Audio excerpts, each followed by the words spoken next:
friends, welcome back to my YouTube channel Saran's DIY.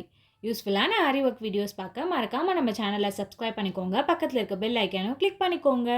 ஸ்க்ரீனில் தெரியுற இந்த அழகான ஜும்கா ஸ்டைலில் இருக்க மோட்டிஃப் எப்படி பண்ணுறது அப்படின்றது தான் இந்த வீடியோவில் பார்க்க போகிறோம். ஸோ நீங்கள் வீடியோ ஸ்கிப் பண்ணாமல் கடைசி வரைக்கும் பாருங்கள். ஃபர்ஸ்ட் என்ன பண்ணுறீங்கன்னா திலகம் ஸ்டோனை க்ளூ அப்ளை பண்ணி நல்லா ட்ரை ஆக விட்டுருங்க. நெக்ஸ்ட் நீடில் வந்து நான் ஜர்தோசியை லோட் பண்ணியிருக்கேன்.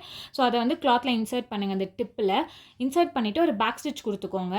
பேக் ஸ்டிச் கொடுத்துட்டு ஜர்தோசியை நம்ம இப்போ லோட் பண்ணியிருக்கோம்ல நீடில் கொஞ்சம் ஜர்தோசியாக நீங்கள் கிளாத்தில் வந்து ஸ்டிச் பண்ணுங்கள்.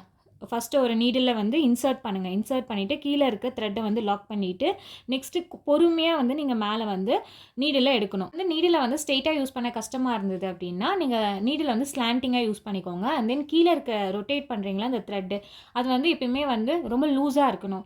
ரொம்ப டைட்டாக பிடிச்சி இழுத்திங்கன்னா அந்த ஸ்ப்ரிங் வந்து டேமேஜ் ஆகிடும். ஸோ அதனால் நீங்கள் எப்பயுமே பொறுமையாக பண்ணணும். இந்த மாதிரி லென்த்தியாக உங்களுக்கு யூஸ் பண்ண கஷ்டமாக இருக்குது, நான் ஷார்ட் ஜர்தோசியை யூஸ் பண்ணட்டுமா, குட்டி ஜர்தோசியை யூஸ் பண்ணட்டுமா அப்படின்னு கேட்டிங்கன்னா அந்த மாதிரி யூஸ் பண்ணால் ஃபினிஷிங் நீட்டாக இருக்காது. ஸோ நீங்கள் அதை கட் பண்ணது தெரியும். ஸோ அதனால் இந்த மாதிரி லென்த்தியாக ஒரு ஜர்தோசி எடுத்து நீங்கள் வந்து ஒர்க் பண்ணுங்கள். ஸோ இப்போ இந்த டிப் வரைக்கும் எடுத்துகிட்டு வந்துட்டோம். இப்போ எக்ஸஸாக கொஞ்சம் ஜர்தோசி இருக்குது. இப்போ இது என்ன பண்ணலான்னா நீடில் இருக்குல்ல, அந்த நீடில் எந்த அளவுக்கு வேணுமோ அந்த அளவு ஒரு மார்க் போட்டுக்கோங்க. ஸோ இந்த மார்க் போட்டுட்டு இன்னொரு ஹேண்ட் எடுத்துக்கோங்க. இன்னொரு ஃபிங்கர் எடுத்துகிட்டு நல்லா இந்த மாதிரி ப்ரெஸ் பண்ணிவிட்டு அந்த நீடில் இப்படி இழுத்திங்கன்னா இந்த இடத்துல ஒரு கேப் இருக்கும். ஸோ இங்கே வந்து அந்த ஒயரை மட்டும் நீங்கள் கட் பண்ணணும். அந்த ஜர்தோசியை தான் கட் பண்ணணும். மாற்றி வந்து நீங்கள் த்ரெட்டை கட் பண்ணிட்டீங்கன்னா உங்கள் ஃபுல் ஒர்க்கும் ஸ்பாயில் ஆகிடும். ஸோ இப்போ வந்து அந்த எக்ஸஸாக இருக்கிறத நீங்கள் ரிமூவ் பண்ணிடலாம்.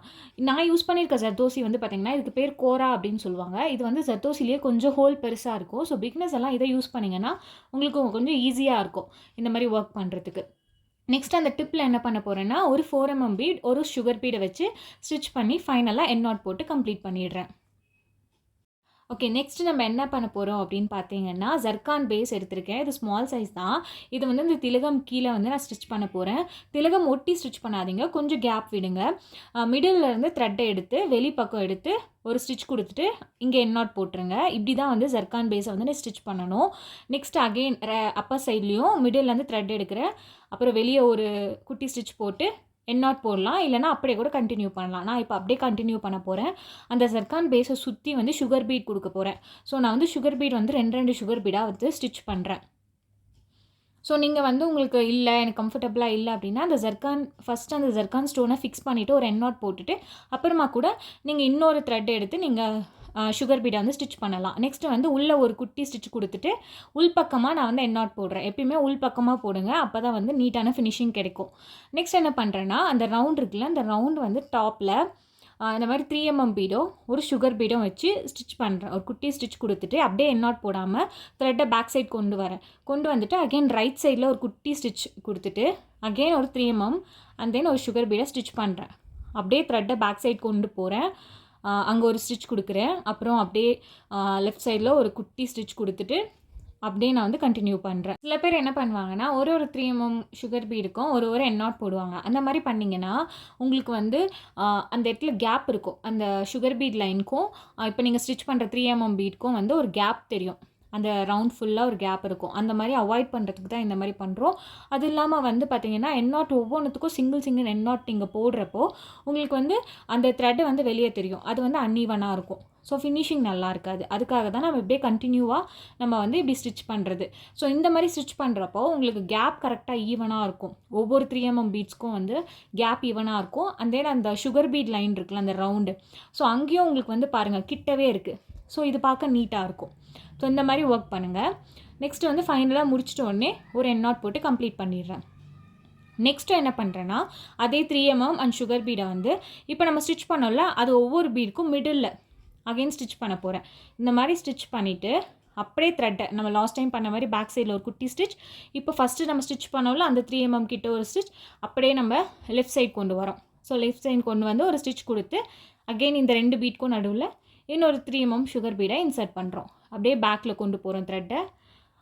அண்ட் தென் அந்த டிப் கடைசி வரைக்கும் போய் ஒரு ஸ்டிச்சு, நெக்ஸ்ட்டு லெஃப்ட்டில் ஒரு ஸ்டிச் கொடுக்குறோம். அப்புறம் முன்னாடி கொண்டு வந்து ஒரு ஸ்டிச்சு, நெக்ஸ்ட் அப்படியே லோட் பண்ணி நம்ம ஸ்டிச் பண்ணிகிட்டே இருக்கோம். ஸோ இதுவும் வந்து எதுக்குன்னு பார்த்தீங்கன்னா நம்ம லாஸ்ட் டைம் சொன்ன மாதிரி தான் உங்களுக்கு நீட்டான ஃபினிஷிங் கிடைக்கும். ஒவ்வொன்றுத்துக்கும் எண்ட் நாட் போட்டு நீங்கள் டைம் வேஸ்ட் பண்ண தேவையில்லை. ஸோ டக்குன்னு ஒர்க்கை முடிச்சுட்டு போகலாம். இந்த மாதிரி யூனிக்கான புட்டா டிசைன் ஒர்க்லாம் நம்ம ஆல்ரெடி நம்ம சேனலில் நான் அப்லோட் பண்ணியிருக்கேன். நீங்கள் பார்க்கணும்னு நினச்சிங்கன்னா நான் ரைட் சைட் கார்னரில் கார்டு அட்டாச் பண்ணுறேன். அதை கிளிக் பண்ணி நீங்கள் அந்த வீடியோஸை பார்த்துக்கலாம். ஸோ ஃபைனலாக கடைசியாக நம்ம போயிட்டோம். கடைசியாக ஒரு பீட் ஸ்டிச் பண்ணிவிட்டு ஸோ எண்ட் நாட் போட்டு நம்ம கம்ப்ளீட் பண்ணிடுறோம். ஸோ அவ்வளோதான். ரொம்பவே அழகாக ஒரு லுக் வந்துருச்சு நம்மளுக்கு இப்போது. ஸோ இதில் பார்த்திங்கன்னா ஒன்று மிஸ் பண்ணிட்டோம். நம்ம வந்து அந்த மிடில் வந்து ஜர்கான் பேஸ் வச்சுருக்கோம்ல, அங்கே வந்து க்ளூ அப்ளை பண்ணி ஜர்கான் ஸ்டோன் வந்து அதுக்கு மேலே ஒட்டி கம்ப்ளீட் பண்ணிட்டோம். ஸோ ஃபைனல் லுக் இது தான். இதில் வந்து நான் இப்போ எப்படி நான் ப்ளவுஸில் டிசைன் பண்ணியிருக்கேன் அப்படின்னு காமிக்கிறேன் பாருங்கள். இதுக்கு மேட்சிங்காக ஒரு பார்டர் கொடுத்துட்டு இந்த ஜும்கா ஸ்டைலில் இருக்க மோட்டிஃப் நம்ம வந்து அங்கங்கே டாட்டாக கொடுத்துருக்கோம். இது வந்து பர்சனலாக எனக்கு ரொம்பவே பிடிச்சிருந்ததுங்க. ரொம்ப அழகாக இருந்தது. நேரில் பார்க்க இன்னுமே ரொம்ப சூப்பராக இருந்தது. கஸ்டமரும் ரொம்ப பிடிச்சிருந்தது, ரொம்ப ஹாப்பி அப்படின்னு சொன்னாங்க. ஸோ இந்த டிசைன் உங்களுக்கு பிடிச்சிருக்கா அப்படின்றத நீங்கள் எனக்கு கீழே கமெண்ட் பண்ணுங்கள். இந்த மாதிரி நிறைய யூஸ்ஃபுல்லான வீடியோஸ் எல்லாம் பார்க்க மறக்காமல் நம்ம சேனலை சப்ஸ்கிரைப் பண்ணிக்கோங்க. பக்கத்தில் இருக்க பெல் ஐக்கானும் கிளிக் பண்ணிக்கோங்க. தேங்க்ஸ் ஃபார் வாட்சிங்.